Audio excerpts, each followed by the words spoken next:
Bonjour à toutes et à tous. Cette semaine, dans la quinzaine du droit du travail, nous parlerons Ukraine, prime et énergie. Mais commençons tout d'abord par le tour de force de liaison sociale quotidien. Le magazine a en effet obtenu les aveux du ministère du Travail. Avec la loi de finances rectificative de cet été, le législateur a prévu que les salariés pourront se faire payer des RTT. Sont exclus de ce dispositif les salariés en forfait jour et les jours sur le CET. Quid des jours de RTT pour les salariés qui disposent d'un CET?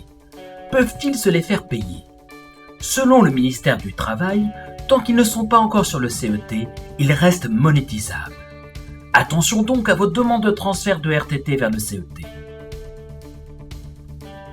Parlons sobriété énergétique.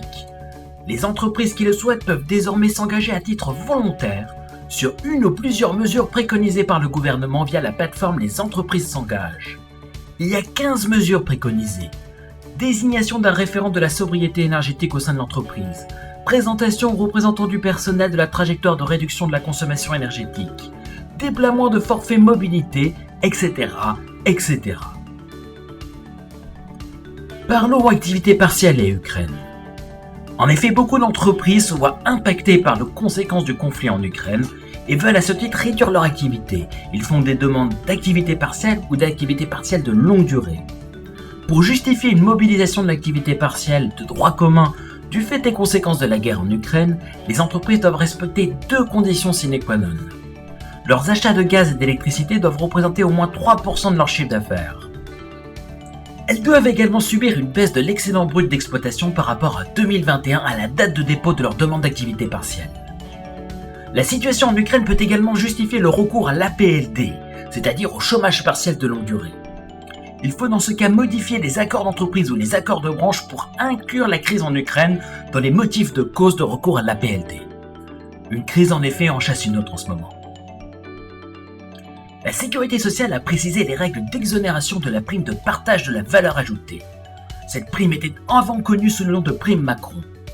En résumé, le dispositif prévoit deux régimes d'exonération distincts en fonction de la rémunération du bénéficiaire et du montant de versement de la prime.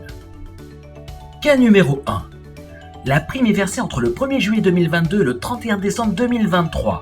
Elle est versée à des salariés percevant une rémunération sur les 12 mois précédant le versement de la prime inférieure à 3 SMIC.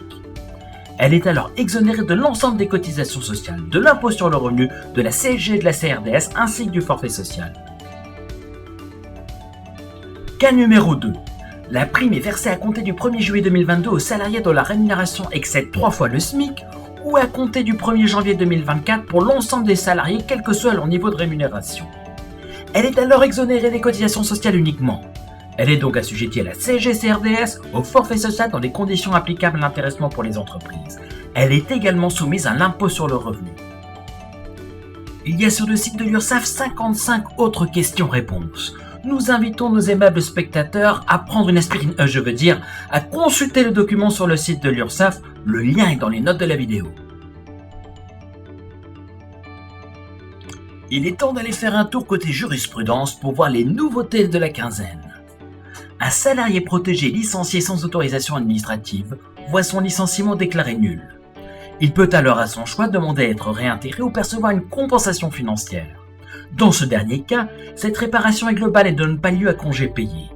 Dans le cas de la réintégration, le salarié a le droit au congé payé pour la période d'éviction courant à partir de la rupture illicite, sauf pour les périodes pendant lesquelles il a occupé un autre emploi. Cela s'applique y compris lorsque le salarié a demandé la réintégration mais a entre-temps fait valoir ses droits à la retraite, rendant ainsi de facto la réintégration impossible. Parlons forfait jour et travail du dimanche. Lorsqu'un salarié est en forfait jour, il ne peut plus bénéficier d'heures supplémentaires. Le travail du dimanche reste pour autant prohibé. D'où le raisonnement d'un salarié. Si le forfait jour ne s'applique pas le dimanche et que je suis contraint de travailler le dimanche, doit-on me payer des heures supplémentaires? Faute d'avoir contesté la validité de son forfait jour, un salarié ne peut réclamer d'heures supplémentaires, même pour du travail le dimanche, et même s'il s'agit d'une violation du repos dominical. Telle est la solution dégagée par la Cour de cassation dans un arrêt du 21 septembre 2022. La Cour de cassation a indiqué dans un arrêt du 28 septembre 2022 qu'il doit y avoir autant de registres spéciaux consignant les alertes en matière de santé publique et d'environnement qu'il y a de CSE. Ainsi, dans une entreprise multisite, mais disposant d'un seul CSE, un seul registre suffit. Le CDI intermittent est un contrat à durée indéterminée. Il permet aux salariés d'alterner des périodes travaillées et des périodes non travaillées. Il existe dans des secteurs à forte variabilité saisonnière, comme le tourisme ou le spectacle. En cas de requalification d'un CDI intermittent en CDI à temps complet, le salarié peut demander le paiement des périodes non travaillées. Il appartient à l'employeur de prouver que pendant les périodes non travaillées, le salarié a refusé d'exécuter son travail ou de se tenir à sa disposition. À défaut, nous dit la Cour de cassation dans un arrêt du 21 septembre 2022, l'employeur devra payer les périodes non travaillées requalifiées.